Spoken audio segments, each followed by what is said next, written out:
कैसे हैं आप सभी। उम्मीद है आप सभी अच्छे होंगे।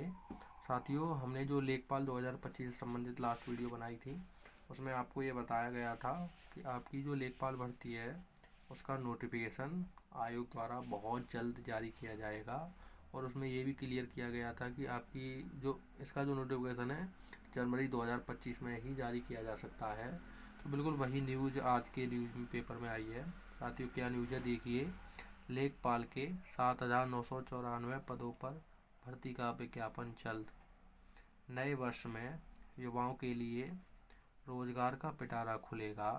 लेखपाल के 7,994 पदों पर भर्ती के लिए इसी महीने, साथियों ये जनवरी 2025 की बात हो रही है, विज्ञापन जारी किया जाएगा।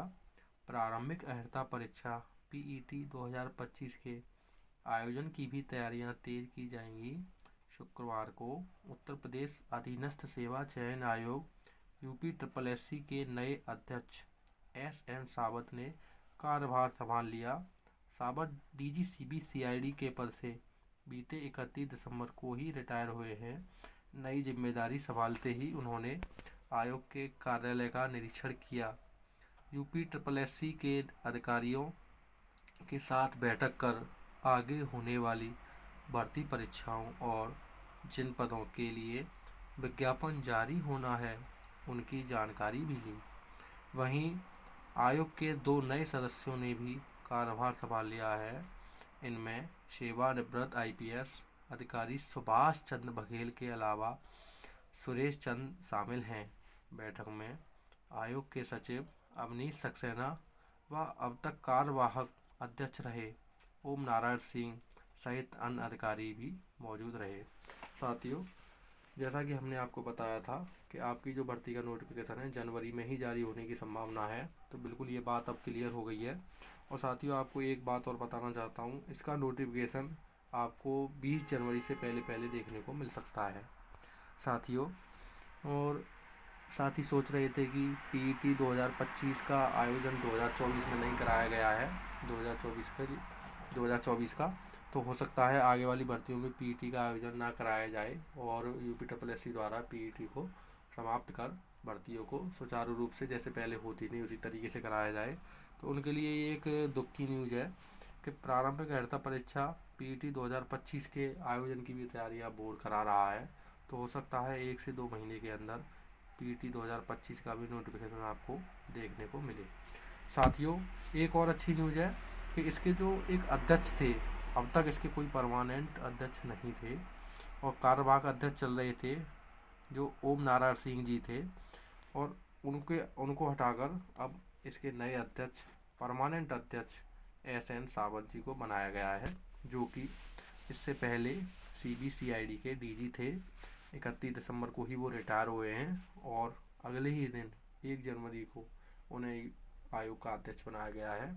तो साथियों, जैसा कि आप सबको पता था कि ये आयोग इतना स्लो आयोग है कि ये अभी तक कोई भी भर्ती को समयबद्ध तरीके से नहीं करा पा रहा था। इतना स्लो आयोग था कि नोटिफिकेशन जारी कर देता है, उसके बाद एग्ज़ाम कब होंगे कोई जानकारी नहीं देता। आप देखिए, पीईटी 2021 से जो भर्ती आई थी जूनियर असिस्टेंट 1262 की, अभी तक उस भर्ती को ये क्लियर नहीं करा पाया है बोर्ड, और उसकी अभी टाइपिंग चल रही है। और पीईटी 2022 से एक और भर्ती आई थी जूनियर असिस्टेंट की 5512 की, उसको भर्ती को भी ये अभी तक बोर्ड उसका एग्ज़ाम नहीं करा पाया। और बीपीओ 1468 की वैकेंसी भी उसी से पीईटी 2022 से आई थी, उसका भी एग्ज़ाम का भी अता पता नहीं है। तो कोई भी भर्ती को ये समयबद्ध तरीके से पूरा नहीं करा पा रहा है, जो कि पीईटी लाने का मकसद ही ये था कि पीईटी आने के बाद भर्तियाँ एक निश्चित समय अंतराल में पूरी कराई जाएंगी, और लेकिन पीईटी का कोई फ़ायदा नहीं रहा। अब उम्मीद है कि इसके अध्यक्ष जो चेंज हुए हैं, आगे आने वाली भर्तियों को ये समयबद्ध तरीके से कराया जाए। उन्होंने आते ही सबसे पहले बैठक ली है कि क्या क्या भर्तियाँ पेंडिंग में पड़ी है, जिससे कि एक कैलेंडर जारी किया जा सके, और हो सकता है कि आगे कैलेंडर के बाद भर्तियों को सही तरीके से कराया जाएगा, और जितनी भी पेंडिंग भर्ती है वो सारी समय से कराई जाएंगी, और जो भी आपकी जो नई भर्ती आने वाली हैं वो भी टाइम से आ जाएंगी। और एक उम्मीद ये है कि इनसे हो सकता है अब आगे भर्तियों को जो इनका जो एग्ज़ाम है वो बिल्कुल अच्छे तरह से हो, जिससे कि सभी जो पढ़ने वाले कैंडिडेट हैं उनका ही उसमें चयन हो। तो ऐसी उम्मीद अब की जा रही है। बाकी क्या होता है और क्या बदलाव आएगा ये तो नोटिफिकेशन आने के बाद आपको बताया जाएगा। साथियों, हमारा जो चैनल है इसका उद्देश्य आपको सिर्फ और सिर्फ सही जानकारी देना है। इसके लिए आपको सिर्फ हमारा चैनल पे जो वीडियो डाली जाएंगी आप उन्हें देख के बिल्कुल निश्चित हो सकते हैं, अपनी तैयारी कर सकते हैं। आपको 10-20 वीडियो देखने की ज़रूरत नहीं है, आपको केवल यहाँ पे सटीक न्यूज़ दी जाएगी। तो आप हमारे चैनल को, अगर आपको वीडियो अच्छी लगी है तो आप हमारे चैनल को सब्सक्राइब कर सकते हैं और हमें इसके लिए आप जो है प्रेरित कर सकते हैं, जिससे कि हम अच्छी वीडियो डालें और आपको बिल्कुल भी ऑथेंटिक न्यूज़ दी जाए। बस साथियों, यही न्यूज़ देनी थी आपको।